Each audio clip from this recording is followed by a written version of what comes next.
கல்லுப்பை நீங்கள் மாதம் சம்பளம் வாங்குறீங்களா?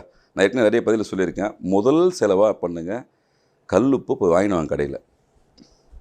அதுவும் வெள்ளிக்கிழமையாக வாங்க, ரொம்ப சுபிட்சம். வாங்கி உங்கள் கையால் வாங்கி வீட்டில் எடுத்து வைங்க.